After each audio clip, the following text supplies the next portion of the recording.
అంటే మీరు ఎక్స్పెక్ట్ చేస్తారు కదా బేసిక్గా లోకేష్ గారు క్యాపబుల్ అని మీకు అనిపిస్తుంది, లేదా పవన్ కళ్యాణ్ గారు అని వాళ్ళ కార్యకర్తలకు అనిపిస్తుంది. ఇప్పుడు ఒక్కటి అశోక్ గారు, మీ ఆకాంక్ష అంటే ఆకాంక్షలు చాలా ఉంటాయి మాకు. మా ఆకాంక్ష కోరికలు ఉంటాయి. అవును. అంతేగాని చంద్రబాబు గారు ముఖ్యమంత్రి 2029 తర్వాత లోకేష్ గారా పవన్ కళ్యాణ్ గారు అంటే అది నా స్థాయిలో మీరు నన్ను అడగటం ధర్మం కాదు. అయితే నీ ఆకాంక్ష ఏంది అని మీరు అడిగితే, నారా లోకేష్ గారు భవిష్యత్తులో ముఖ్యమంత్రి కావాలని నా బలమైన ఆకాంక్ష, దాంట్లో అనుమానం లేదు.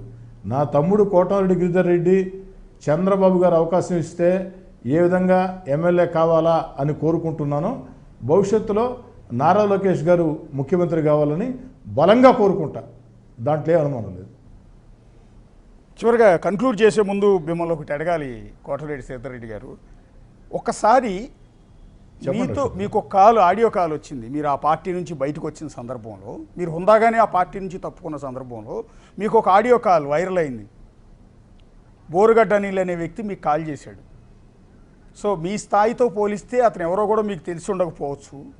బట్ ఆ రోజు అతను మిమ్మల్ని అన్న మాట నాకు ఇప్పటికీ గుర్తు. వీలైతే మా వాళ్ళు ఆడియో కూడా ప్లే చేస్తారు. నువ్వు జగనన్న గురించి ఇంకోసారి మాట్లాడితే నెల్లూరు నుంచి తాడుగట్టి ఈడ్చుకొస్తా అన్న మాట ఆ రోజు.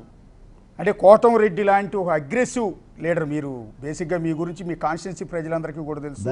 మీరు తప్పు చేయరు, ఇంకొకరిని తప్పు చేయని కాదండి. ఆ రోజు మీరు అంత సావధానంగా అంత కూల్గా అట్నే అనిల్ అన్నారు తప్ప మీరు ఎక్కడ కోపపడటం కానీ ఆవేశపడటం కానీ ఏమీ లేదు. ఏమనిపించలేదు మీకు ఆ రోజు? మీలాంటి వ్యక్తిని పట్టుకుని రోడ్డు మీద ఈడ్చుకొస్తాను నెల్లూరు నుంచి అంటే. కోటమిరెడ్డి ఎమ్మెల్యేనా? అవునండి, మాట్లాడుతున్నానండి. నా అనిల్ బోరుగడ్డ. చెప్పు అనిల్. ఏమన్నా అడి చేసినావు? ఏమైందండి? కాదన్నా, నువ్వు రాజశేఖర రెడ్డి గారు పనిచేసినా, వాళ్ళ నాయన గారు పనిచేసినా, జగన్ గారు పనిచేసినా, ఎటన్నా ఇది ఎటన్నా నువ్వు చెప్పు. నేరుగా మాట్లాడుతున్నావు. నేరుగానే మాట్లాడదాం అన్నా. నువ్వు తిన్నింటి వాస ఫోన్లో ఎందుకు నేరుగా మాట్లాడు. నేరుగా నువ్వు రమ్మంటావు, నువ్వు వస్తావా అని రమ్మంటావా?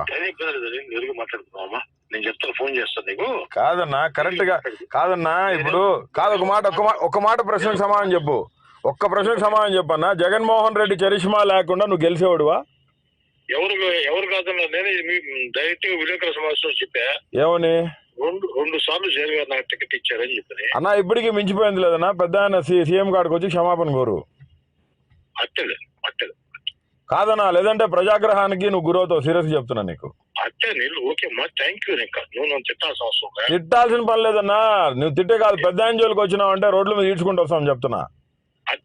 సీఎం జోలికి వచ్చినావు అంటే మాత్రం రోడ్లో బండి కట్టుకుని ఈడ్చుకుని పోతాను నెల్లూరు అంగళ్ళలో చెప్తున్నా. నువ్వు మీడియా ముందుకు వచ్చినప్పుడు సీఎం జగన్ గురించి మాట్లాడేటప్పుడు నీ నోరు నీ గుండెకాయ భద్రంగా ఉండాలా. ఒకటి అశోక్ గారు, వారు నాకు పరిచయం కూడా లేదు. వారి పేరు నేను విన్నా. ఇట్నే ఈ యొక్క సోషల్ మీడియాలో ఆడియోలు వీడియోలు పెడతా ఉంటాడు. నేను పలానా అని చెప్పాడు. చెప్పు అనిల్ అన్న చెప్పాడు.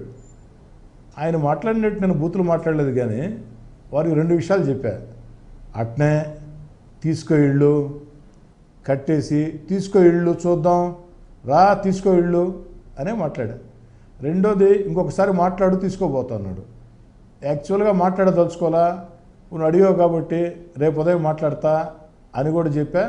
ఉదయమే మాట్లాడా, అది కూడా మీరు చూశారు. తర్వాత అశోక్ గారు, అతనికి దేవుడి స్క్రిప్టు కర్మ రిటర్న్స్ ఇప్పుడు వచ్చింది, కానీ నా వైపు నుంచి ఏం జరగాలో నాతో ఆడియోలో మాట్లాడి 3వ రోజు జరిగింది. మర్చిపోయారా?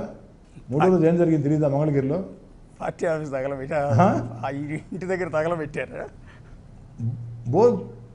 అంటే నేను తగలబెట్టలేదు, మా వాళ్ళు తగలబెట్టలేదు. బోరుగడ్డ అనిల్ మీడియా ముందుకు వచ్చి కోటమిరెడ్డి సీతారెడ్డి అనుచరులు నెల్లూరు నుంచి వచ్చి నా ఆఫీస్ తగలబెట్టారని చెప్పాడు. ఆ రోజుకు వైఎస్ఆర్ కాంగ్రెస్ పార్టీ అధికారంలో ఉంది. జగన్ గారికి ఆయన సన్నిహితుడు. నేను జగన్ గారికి దూరంగా జరిగా, జగన్ గారిని లక్ష్యంగా ఈదుల్లోకి వచ్చా. ఆ రోజే మీరు చెప్పే వ్యక్తికి కోటమిరెడ్డి శ్రీధర్రెడ్డి అంటే ఏందో 3 రోజుల్లో చూపించా. నేను చూపించింది అదే దేవుడి స్క్రిప్ట్. అవును, దేవుడి స్క్రిప్ట్. మీరు ఆడియోలో అసలు మీరు ఎంత అగ్రెసివ్ పర్సన్ అనేది మాకు తెలుసు. ఎందుకంటే మీరు ఎవరిని మాట అనరు అంటే ఊరుకోరు. అలాంటి మీరు ఆ వ్యక్తి మిమ్మల్ని బెదిరిస్తూ ఉంటే అట్నే అనిల్ అట్నే తీసుకెళ్దు కానీ అన్నమాట నాకు ఇప్పటికీ మారుమవుతుంది ఆ మాట. ఏంటి అసలు మీ నోటేపటి నుంచి ఆ మాట? ఇప్పుడు నేనున్నాను సార్, నాకు ఒక వ్యక్తి కాల్ చేశాడు, నన్ను బెదిరించాడు. నేను జర్నలిస్ట్నా ఇదాన్ని పక్కన పెట్టు, ముందు తిడతాను నరుకుతాను కొడక అంట. అలాంటిది మీరు ఎలా దాన్ని ఎట్లా రిసీవ్ చేసుకోగలిగారు అని? ఒక్కటే అశోక్ గారు, వారు రికార్డ్ చేస్తున్నారని తెలుసు, ఎందుకంటే గతంలో చాలామంది చేస్తున్నాడు కాబట్టి. ఓకే, ఈయనే ప్రజలు ఒరే ఈడెవడో రిఫరాఫరు, ఈడు బూతులు మాట్లాడాడు, సంస్కారవంతులుగా ఉండి ఎమ్మెల్యే ఎందుకు మాట్లాడాడు అని ప్రజలు నన్ను తప్పట్టకూడదని సమాధానం ఘాటుగా చెప్పా. అయితే బూతులు మాట్లాడలా, గౌరవప్రదంగా సమాధానం చెప్పా. 3 రోజుల తర్వాత దేవుడి స్క్రిప్ట్ గుంటూరులో ఏం జరిగిందో మీరు చూశారు. దానికంటే ముందు ఇంకొక విచిత్రం అశోక్ గారు, ఆ రోజు నాకు మధ్యాహ్నం ఫోన్ చేసింది అతను. నాకు ఫోన్ చేసి పెట్టిన గంట నుంచే అతనికి సజ్జల రామకృష్ణారెడ్డి గారికి చాలా కాల్స్ పోయినాయి. ఓకే, సజ్జల గారికి అయితే వీడియో కాల్స్ కూడా పోయినాయి. ఓకే, తర్వాత ఏంటంటే అమరీష్ అని నా శిష్యుడు, ఓకే, నెల్లూరు సిటీ కాన్స్టిట్యున్సీలో ఉంటాడు, కబాడిపాడెంలో. ఓకే,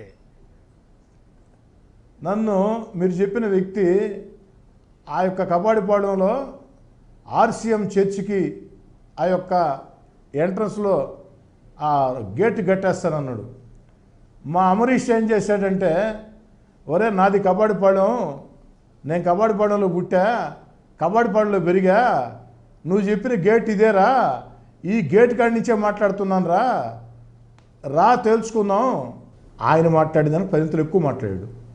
కానీ దాన్ని కూడా నేను సమర్థించలా.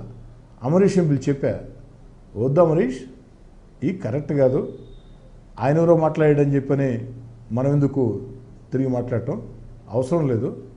ఖచ్చితంగా దేవుడి స్క్రిప్ట్ ఒకటి ఉంటుంది, కర్మ రిటర్న్స్ ఉంటుంది, అన్నీ పర్ఫెక్ట్గా జరిగిపోతాయి, మీరేం టెన్షన్ పడొద్దని చెప్పి. థ్యాంక్ యూ కోటమిరెడ్డి శ్రీధర్రెడ్డి గారు. చాలా బిజీగా ఉన్నారు కాన్స్టిట్యున్సీలో. 339 డెవలప్మెంట్ యాక్టివిటీస్ని 6 నెలల్లో కంప్లీట్ చేయటం అనేది అషమాషి వ్యవహారం కాదు. ఇందాక నేను స్టార్టింగ్ మాట అన్నాను, చంద్రబాబు గారు లోకేష్ గారి కాన్స్టిట్యున్సీలో కూడా ఇన్ని డెవలప్మెంట్ యాక్టివిటీస్ జరగలేదు. ఇప్పుడు డెవలప్మెంట్ ఉన్నప్పుడు అభివృద్ధి అని చెప్పాలి, పాజిటివ్ న్యూస్ కూడా ఇవ్వాలి. ఎంతసేపు మీడియా అంటే నెగిటివ్ న్యూస్ ఇవ్వాలనేది మా ఉద్దేశం కాదు. రెండోది ఏంటంటే, ఇవాళ రేపు ఎమ్మెల్యేగా గెలవటం, హైదరాబాద్ వచ్చి ఇక్కడ ఉంటారు అందరూ చాలామంది, కానీ కాన్స్టిట్యున్సీలోనే ఉండి ప్రజలకు అందుబాటులో ఉండి ఒకళ్ళకిద్దరు ఉండి సేవ చేయటం, అది కూడా ఈవెన్ ప్రతి గల్లీలో ఉన్న డ్రైనేజీ దగ్గర నుంచి మొదలుపెట్టి, ట్యాపుల దగ్గర నుంచి మొదలుపెట్టి, ఇంటింటికి వెళ్ళి అడిగి మీకు ఏ సమస్య ఉందని సాల్వ్ చేయటం అనేది నిజంగా గ్రేట్. బిగ్ టీవీ స్టూడియో వేదికగా కోటమిరెడ్డి శ్రీధర్రెడ్డి గారికి మేము హ్యాట్స్ ఆఫ్ చెప్తూ ఉన్నాం.